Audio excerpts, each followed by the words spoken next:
아주 많은 분들이 이런 얘기를 하세요. 그냥 각자 언어로 막 얘기를 막 해도 서로 다 알아듣고 그런다던데? 네, 여러분들 이거 정말 안녕하세요, 여러분. 여러분들 어떤 분들은 좀 짐작을 하셨겠지만 저는 포르투갈어와 스페인어를 둘 다 할 줄 아는데요. 그러다 보니까 아주 자주 듣는 질문 중에 하나가 있어요. 포르투갈어와 스페인어 얼마나 비슷한가요? 인데요. 바로 이 질문에 대해서 오늘 답변을 좀 드려보려고 합니다. 우선은 답변을 바로 드리면요. 스페인어와 포르투갈어 상당히 비슷한 언어인 것은 확실합니다. 하지만 비슷한 정도에 대해서는 좀 서로 하는 말들이 다른데요. 어떤 사람은 뭐 30% 비슷하다, 뭐 80% 비슷하다라고 하는 사람도 있고요. 이렇게 좀 정도의 차이가 있습니다. 그래서 저도 한번 이걸 굉장히 고민해봤어요. 두 가지 언어가 어떻게 좀 비슷하고 어떻게 다른지 얘기를 해보도록 하겠습니다. 아주 많은 분들이 이런 얘기를 하세요. 그냥 각자 언어로 막 얘기를 막 해도 서로 다 알아듣고 그런다던데? 네, 여러분들 이거 정말 흔한 오해라고 할 수 있습니다. 네, 제가 스페인어도 배우고 포르투갈어도 배우고 왜 따로 배웠겠습니까? 왜냐면 언어가 다르기 때문이겠죠? 많은 분들이 뭐 이런 약간 오해를 가지시고 뭐 나는 이 하나만 해가지고 그냥 다 통하는 그렇게 살 거야 뭐 이렇게 생각하시는 분도 계시는데요. 두 가지는 다른 언어입니다. 그런데 TV에서 보면은 각자 언어로 얘기를 하던데 서로 다 알아듣던데? 뭐 이런 많은 자료 화면들을 보셨을 거예요.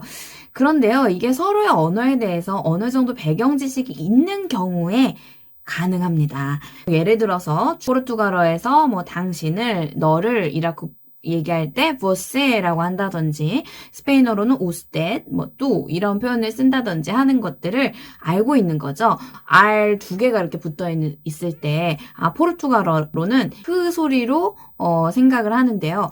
스페인어는 르 이런 발음이 납니다. 이런 어떤 주요한 차이점을 알고 있는 경우 서로의 언어에 대해서 조금은 이해할 수 있는 폭이 넓어지게 되는 거겠죠. 그런데 아예 모르는 상태, 본인의 모국어만 알고 있는 사람으로서는 뭐 바로 이해하고 대화를 할 수 있기란 좀 어렵다고 할 수가 있습니다. 강세, 뭐 인토네이션도 다르고요. 전달하는 어떤 방식도 좀 다르고요. 상당히 다른 단어들도 존재를 합니다. 그리고 같은 뜻인 줄 알았다가 아주 큰 오해를 살 수도 있어요. 예를 들어서 학교에 지우개 가져가야 해. 뭐? 학교에 술 취해서 간다고? 불편하니? 나 임신 안 했어. 뭐 이런 대략 난감한 상황이 있을 수도 있습니다. 네, 제가 어제 이런 단어들을 한번 총 정리해서 우리 한번 배워보도록 하겠습니다. 네, 그러면 무엇이 비슷하냐? 정말 이 두 언어 비슷하다고 소문이 자자한데 뭐가 비슷한 건가요? 비슷한 단어들이 우선 굉장히 많아요. 공항에서 쓸 수 있는 표현에 대해서 이렇게 정리한 게 있는데 그 영상에서도 굉장히 비슷한 표현들을 아마 보실 수 있을 거예요. 특히 문법적으로 굉장히 비슷합니다.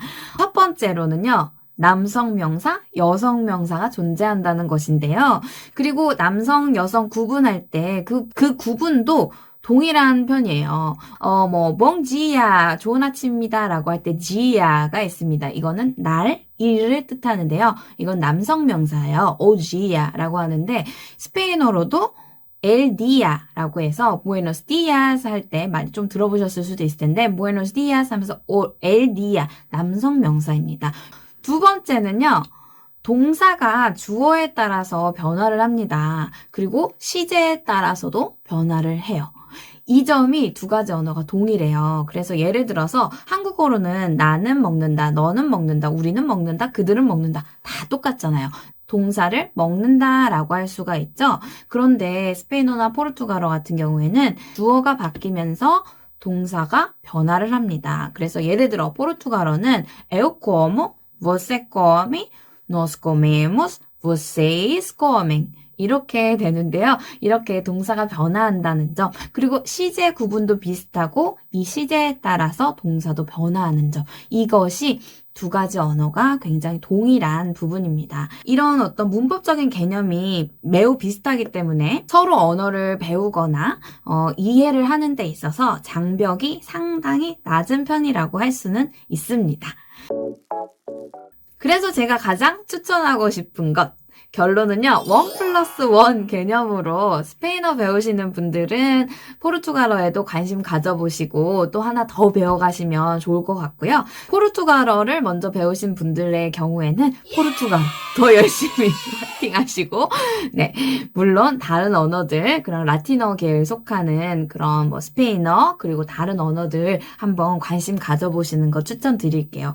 저의 경우에는 이제 이탈리아어에 굉장히 관심이 가더라고요. 이탈리아 여행을 갔는데 그 어감이 너무 좋은 거예요. 막 por favore, bella, bella 막 이렇게 하는 게 굉장히 어감이 좋더라고요. 그래서 언젠가 저는 이탈리아어를 꼭 배워봐야겠다라고 생각을 했습니다.